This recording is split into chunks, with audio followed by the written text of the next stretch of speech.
Estimados amigos, es para mí un gusto estar nuevamente con ustedes. Naturalmente extrañado, porque en Guatemala cada día amanecemos con un estallido de corrupción, con un estallido de sorpresa, con un nuevo escándalo. La verdad es que el día de ayer, cuando yo vi en la prensa, en la noticia en Guatemala, que se había descubierto o que habían sido filtradas unas fotos de un personero de la CICIG con una testigo protegida, sinceramente eso pues causa sorpresa porque se presta a miles de interpretaciones. Pero en realidad no es otra cosa más que en Guatemala, cuando se llega a tener cualquier nivel de poder, inicia un nivel de prostitución y de corrupción de la justicia. Yo me recuerdo que el año 1993, cuando a mí se me informaba de la corrupción que existía dentro del organismo judicial, dentro del Congreso de la República, era víctima de chantajes, cuando yo miraba que era imposible perseguir la delincuencia porque habían infiltrados en las fuerzas de seguridad gente que estaban debidamente involucrados con el narcotráfico, con el contrabando y con una serie de cosas, me entraba un sistema de desesperación. Hoy en Guatemala eso ya no son casos aislados, estos son casos total y completamente comunes que se dan en todas las esferas. Señores, este no es el primer caso de escándalo de involucramiento indebido de un personero de la CICIG. El mismo señor Castresana se sabe que estuvo involucrado con personajes del mundo nuestro. El señor Iván Velázquez lo mismo, pues él viajaba como un político, se desenvolvía como a él se le daba la gana, en una forma muy diferente a la que ordenaba su mandato.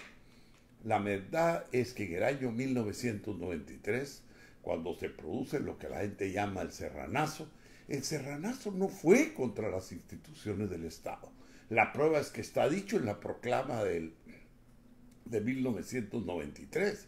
Fue contra las gentes, contra las personas, contra los jueces y magistrados, contra los diputados que estaban haciendo un mal uso de su función pública y que estaban comprometiendo la institucionalidad del Estado. Claramente yo dejé dicho que nada iba a cambiar en ese sentido. La lucha nuestra, la persecución nuestra, fue cambiar las personas que estaban ejerciendo el poder público, no las instituciones, y quedó perfecta y totalmente claro en la forma que fue establecido por mí. Hoy debemos de analizar qué fue lo que pasó en aquella época. Pues se vino el contragolpe, y el contragolpe no fue en contra de lo que yo quería hacer, porque inmediatamente ellos dijeron que iban a depurar el Congreso y de hecho cambiaron a los diputados por un Congreso que les fue ad hoc para hacer lo que a ellos se les dio la gana. El contragolpe no fue para cambiar las instituciones, sino que fue para acomodarlas a lo que las mafias querían hacer. Y así que en noviembre, a mí me dan el golpe en junio, y en noviembre, fíjense ustedes, julio, agosto, septiembre, octubre, noviembre, 5 meses después, ellos producen el cambio constitucional. Y ese cambio constitucional de noviembre de 1993, ¿qué es lo que ellos hacen? Es pulir los mecanismos. ¿Para qué? Para tener el control del Estado y poder usufructuar sus privilegios. Por eso es que se viene el control del Ejecutivo.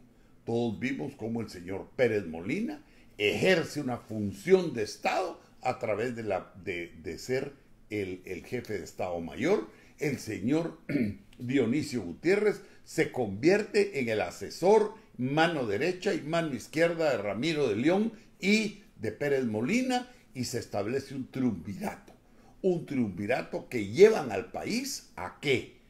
A, primero, llegar a un control judicial a través de las comisiones de postulación. Esas comisiones de postulación no establecen más que un mecanismo de ¿qué? Un mecanismo de control del Poder Judicial. Entonces ahí después empiezan a atacar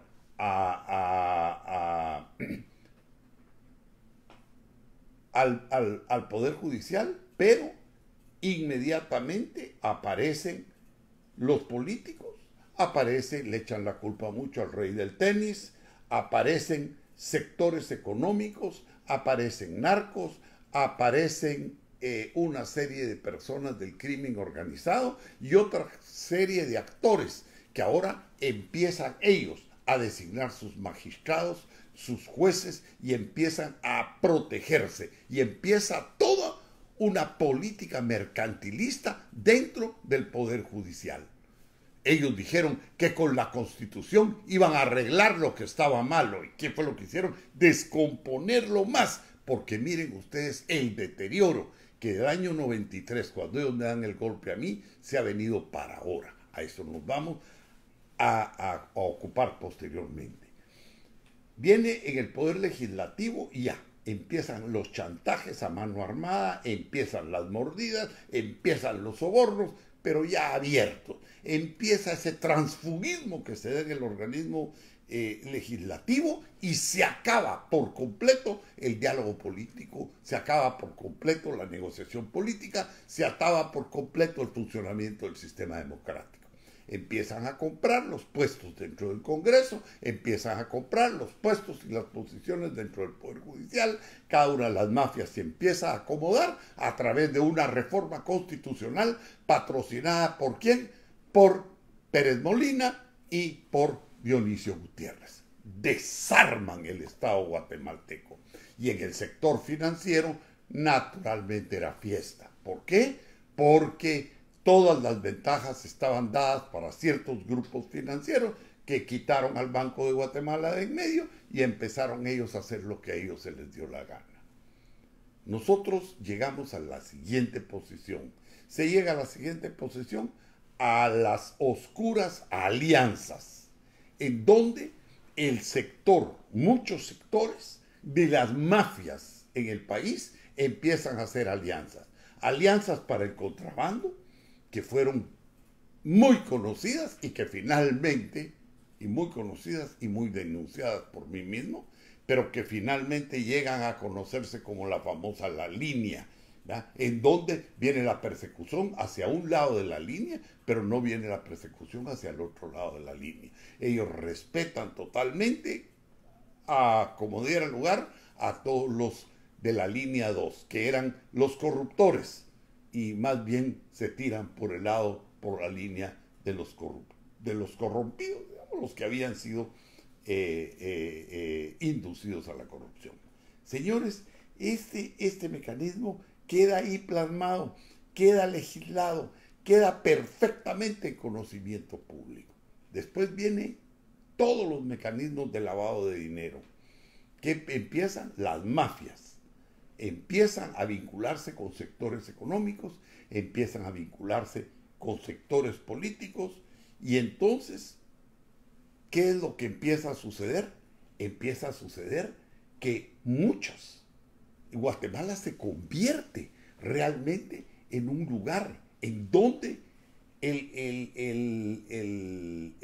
lavado, bueno, Guatemala se convirtió, para no decirlo de otra forma, en la capital del lavado de dinero y en la capital del narcotráfico. El cartel de los Soles, el cartel de Sinaloa, todos empezaron a recurrir a Guatemala. ¿Por qué? Porque en Guatemala se había establecido una coalición entre la famosa señora Marjorie Chacón Rosell, que manejaba, y quedó muy claro con todas las declaraciones que se han dado, gran cantidad de todo esto, lavado, etcétera. Y por el otro lado, grupos empresariales guatemaltecos muy fuertes que se aliaron y sirvieron como el mecanismo para esos mecanismos de lavado, para esos mecanismos de contrabando, para esos mecanismos de narcotráfico. Y lamentablemente toda esa corrupción hace que nuestro Estado quede a merced de quienes fabricaban o tenían el control de toda esta actividad mafiosa. Esta actividad mafiosa entonces ya se siente necesitada de tener que tener un control completo del poder político, ya no solo del poder económico, sino que también del poder político, y empieza el financiamiento de los fraudes. Después vienen, dicen, el financiamiento ilícito a los partidos políticos, pero todo fue viniendo como 30 años después de que esto ya estaba siendo un hecho en nuestro país, por lo menos 20 años después de que estaba siendo un hecho en nuestro país, y ese país que había sido secuestrado, esa estructura que había sido secuestrada a partir de 1993, empieza a entrar en un sistema de anarquía. ¿Por qué? Porque ya no solo eran los grupos locales los que estaban participando de toda esta anarquía y de todo este relajo, sino que también grupos internacionales que vienen a participar del Estado. Lamentablemente, como era tan grande la participación de todas estas mafias en el quehacer nacional, entonces se ven obligados a tener que cooptar la justicia. Y ahí vino el final de la desgracia de nuestra sociedad. Cuando la justicia empieza a ser cooptada, ¿por qué? Por políticos, por miembros del sector de justicia, por empresarios, por todo el narcotráfico, por el crimen organizado. Y aquí es donde nosotros empezamos a ver y empezamos a oír en el país cómo ahora ya no era el pleito por llegar a la presidencia de la República, el realmente lo circunstancial, sino los grandes problemas se dan cuando la señora Claudia Paz y Paz iba a dejar por primera vez el Ministerio Público, la entrada de la señora Telma Aldana, puesta por Pérez Molina y por Roxana Valdetti, y que inmediatamente es cooptada y empieza ella ya a operar en un esquema totalmente diferente del esquema que la pone ahí. ¿Por qué? Porque ya la fuerza de todas las mafias dentro del Poder Judicial ya empieza a ser mucho mayor que la presión política de las mafias políticas del país. Vemos cómo corrompen al señor Castresana, cómo corrompen al señor Dalanés, vemos cómo condicionan y también corrompen al señor Iván Velázquez, el cual ya tenía una ambición política, y ellos montan un esquema político dentro del Poder Judicial y cometen el gran crimen de politizar la justicia. Y al politizar la justicia empiezan a plantear todo lo que nosotros conocemos, como fue la persecución de políticos, la persecución selectiva de empresarios, la persecución selectiva de empresarios, de militares y de todo aquel que podía en determinado momento ser un obstáculo para todo ese trabajo que ellos estaban realizando en el campo de la política, al llegar al final a plantear la estrategia de tomar el poder en el año 2015 a través de Telma Aldana y compañía limitada. No les funcionó. ¿Por qué? Porque hubo circunstancias políticas que no les permitieron a ellos en el Congreso concretar lo que ellos querían, tomar el poder en el 2015 a quitar a Pérez Molina. Pero han seguido en la insistencia o política de golpe de Estado o llegar al poder, y así hemos estado los guatemaltecos sometidos, bueno, definitivamente a un terrorismo judicial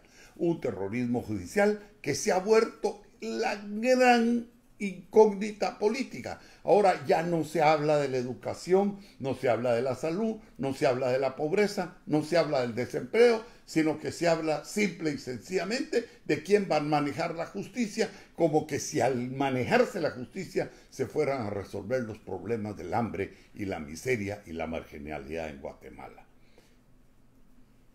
Lamentablemente, se politiza la Corte Suprema de Justicia. La Corte de Constitucionalidad empieza a anarquizarse, empieza a intervenir en todo. La Corte de Constitucionalidad es para velar por el orden constitucional, no para meterse en las funciones administrativas que le competen al Ejecutivo y a las demás instituciones del Estado, al Poder Judicial. No, señores. El Procurador de los Derechos Humanos empieza a hacer aberraciones. Señores, quiero que ustedes entiendan.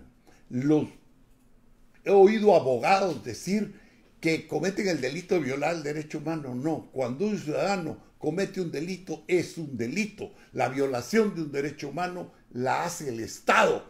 Por eso es que yo no puedo meter preso al Estado. Por eso tengo que recurrir a instancias internacionales. ¿Para qué? Para que sean las instancias internacionales las que velen a través de los convenios, tratados y convenciones de los derechos humanos que el Estado conculga contra mi persona. El Estado, en el caso mío, ha falsificado documentos. En el Estado, en el caso mío, ha roto todos los principios del derecho. Pero obviamente hay personas que han representado al Estado y en abuso de esas condiciones han violado mis derechos humanos. Contra esas personas yo puedo ir penalmente, pero contra el Estado tengo que ir en el ámbito de los derechos humanos. Porque no hay un código penal contra el Estado. No puedo yo meter preso al Estado, no lo puedo perseguir. Pero en el marco de los derechos humanos sí puedo conseguir sanciones, puedo conseguir que se me respeten mis derechos. Y eso no es únicamente para un ciudadano, es para todos los ciudadanos, no importando qué calidad tenga. Entonces, ese terrorismo judicial hace que se trastoque todo. La Corte Constitucional ya se mete donde no cabe. La Corte Suprema de Justicia ya no es suprema, ya hace lo que políticamente le imponen hacer. Nosotros vemos al Procurador de los Derechos Humanos poniendo amparo. Perdóneme, señor, él tiene que ver cómo va a proteger los derechos de los ciudadanos ante el Estado, no proteger los derechos de no meterse en cuestiones penales, en cuestiones administrativas. Este señor está completa y totalmente loco, pero locos están todos los que están desvirtuando la función de las instituciones del Estado. Hemos llegado nosotros a tener una anarquía. Hemos dicho que es un Estado fallido, y hasta cierto punto sí es un Estado fallido. Porque en un Estado fallido no existe ley. Las instituciones no cumplen su función, sino que las instituciones están al servicio de grupos o mafias que las condicionan. Se trae a la CICIG para que persiga, porque había hasta cierto punto esa preocupación por eso que estaba aconteciendo. Se trae a la CICIG para que la CICIG persiga a los mecanismos ilegales, delincuenciales incrustados en el Estado, y en 5 o 10 años la CICIG se convierte en un organismo más delincuencial metido en el Estado. Válgame Dios, pero entonces, ¿qué pasa en Guatemala? En Guatemala, si bajara a San Pedro, lo corrompen, le dan mordida para poder entrar al cielo. Eso no puede seguir así en Guatemala. Entonces ahora venimos y decimos que hay que defender la institucionalidad, que hay que hacer que Jimmy termine. Eso es como los grandes logros que algunas personas están diciendo que se están logrando. Yo me pregunto, ¿de qué institucionalidad estamos hablando? ¿Cuáles son las instituciones que están cumpliendo su función constitucional en Guatemala? Para mí no existen. La institucionalidad más fuerte que hay en Guatemala es la del crimen. El narco sí no se sale de sus funciones institucionales ni el crimen organizado, pero todos los demás que no estamos metidos en eso, estamos sujetos a una anarquía total. Entonces, ¿a dónde vamos con un país de esta naturaleza? Alguien me decía ayer que ella estaba dedicada a hacer que Jimmy terminara. Y cuando yo le pregunté, bueno, ¿y si termina, para qué? ¿Qué es lo que viene después de Jimmy? Si ya sabemos que hay un fraude caminando, si ya sabemos que han hecho todas las paradillas habidas y por haber para condicionar el sistema electoral. El pueblo de Guatemala no es el que va a decidir, pero el pueblo de Guatemala ya mafiosos decidieron. Entonces, ¿qué es lo que va a suceder? Lo que va a suceder es que nos estamos acercando a unas elecciones en que van a producir más de lo mismo o algo peor. Muchas personas empiezan a pensar que es el candidato nulo, que se vote nulidad, y yo me pongo a pensar, bueno, y se vota nulidad, y entonces, ¿qué va a pasar? ¿Cuál es el mecanismo para que si votamos nulidad los guatemaltecos podamos esperar un cambio? Un cambio en las instituciones, una depuración de las instituciones y una renovación del Estado. Eso sería lo ideal. Lo único que yo puedo decirles con toda sinceridad es que en el año 1993 esta era una situación incipiente y la quisimos arreglar. Nombramos los mejores magistrados que encontramos en la Corte Suprema de Justicia a forma de que fueran incorruptibles y que pudiéramos iniciar un proceso de restauración. Pero naturalmente las mafias fueron mucho más activas que nosotros y pararon el proyecto. Hoy, 26 años después, ¿qué vamos a hacer? No son las instituciones, son la gente que maneja las instituciones la que en nuestro país está fallando. Nos hemos ido a la anarquía, nos hemos ido a un Estado fallido, que el único víctima de todo esto es el pueblo de Guatemala. Esa es la realidad y esta es una reflexión que los guatemaltecos tenemos que hacer. Si vamos a ir a un cambio electoral, pensemos que ese cambio electoral debe ser profundo y debe ser contundente. Y ninguno de todos los candidatos actuales es garantía de eso. Ninguno de todos ellos están preocupados por eso. Ellos lo único que están diciendo es confíen en mí, que si yo gano voy a hacer el cambio. Pero la verdad de las cosas es que eso es una falacia, eso no es cierto. Guatemala necesita seguridades para tener una esperanza en el futuro y un camino cierto para las nuevas generaciones en la superación de los problemas que tenemos. Que el Señor los bendiga, muchísimas gracias y reflexionemos, porque el país lo necesita.